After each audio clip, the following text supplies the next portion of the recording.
Mountain on the shelf. Bago yun ah. Teka lang, kumakanta pa ako.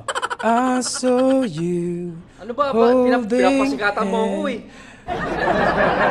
Standing close to someone. Ano ba yan?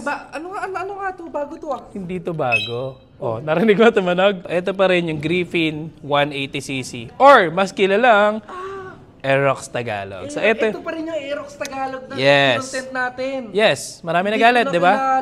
Ang ganda kasi ng kulay eh. Marami nagalit, di ba? Oo. Kasi akala nila medyo inaano natin, ginagawa nating katatawanan. Oh. Actually, gusto na talaga nating malaman na Aerox Tagalog ang itatawag natin dito. Bakit?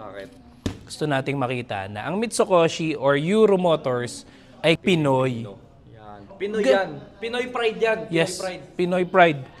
Pinoy pride. Hindi man dito gawa sa Pilipinas, pero proud Pinoy. Yan. So ito pa rin yung Griffin 180cc. Ito lang yung bagong color variant niya. Kung nakaraan, blue tsaka dilaw, di ba? yes, ang variant is yung blue and yellow. Now, meron tayong black and gray. Same pa rin, Griffin 180i. So, 180cc. Pero, naka-disc brake ang harap. Naka-disc brake pa rin ang likod. At same, walang pinagbago. Ang galing ano, naka-disc brake yung likod. Kasi usually hindi naman, di ba? Yes. Pero sa atin, naka-disc brake. And ang malapit, keyless. Keyless na yan. Keyless din. And same pa rin. Ganyan pa rin siya. So, ang ganda ng dashboard. Same. Yung seat, ganun pa rin i-operate. Open. Yun. One helmet ang kasya. Ang kinaibahan niyan, pag-release pa lang sa kasa na itong Griffin 180, naka-camelback seat na. Carbon. Ano? Carbon din, oh. Carbon. Tapos camelback seat. Ganda. VIP type. Yan naman, Carlo, yung Aerox Tagalog natin katawagan. Meron pa akong surpresa sa'yo. Ano yan? May Aerox Tagalog.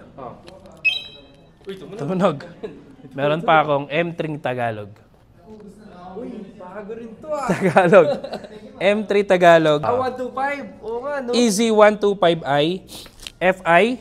Naka 14s na mags.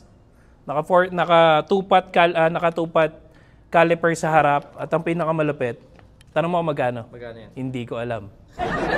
Isa sa pinaka mabentang unit ng Euro Motors. Yan lang yung specs niya. Same. Kung ano yung nakikita nila sa other brand.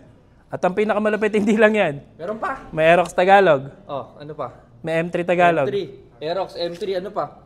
Ito, hawak ko. Lahat, tinagalog mo. Ano yan? Uy, ano yan? Parang mukhang click ah. Click Tagalog. 155. Euro Motors. Samurai 155 by Euro Motors. Click Tagalog. Ang lupit. Keyless. Ang ganda. Keyless. Na rin to. Yes, keyless. Keyless na rin to. Yes. Teka lang, Carlo. Alam ko na kung magkano to. Pumasok na sa isip ko. Magkano? 61,000. Grabe, mura. Brand new, 61,000. Meron ka ng M3 Tagalog. M3 Tagalog. Namang Click Tagalog natin, ito ay 155cc. Alam mo kung magkano? Magkano?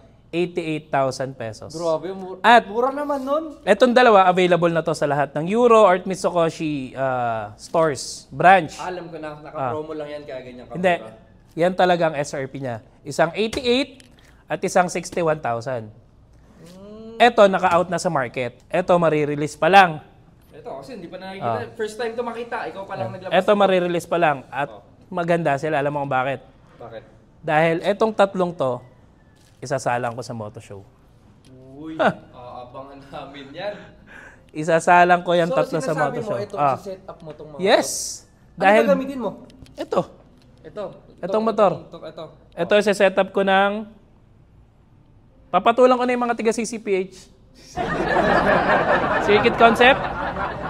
Yung mga tropa ko dyan sa Circuit Concept, Scam Nights 4, lalapag na to. Uy, Scam Nights 4, malapit na yun ah. Scam Nights 4, lalapag na to. Ang bilis lang na, ilang araw na lang yun ah. Alam mo advantage nito? Ano? Hindi mo na kailangan kargahan yung makina. Kasi naka 180. 180cc na yan. So abangan nila sa market to this coming January 2025. Eto, out na to sa market. So for more info, lahat yan Tagalog. Aerox Tagalog, M3 Tagalog, Click Tagalog. So, ganyan lang. Abangan lang nila yan. Lahat yan Tagalog. Tagalog lahat. Bakit? Pag ginawa ba natin English yan, di sila magagalit?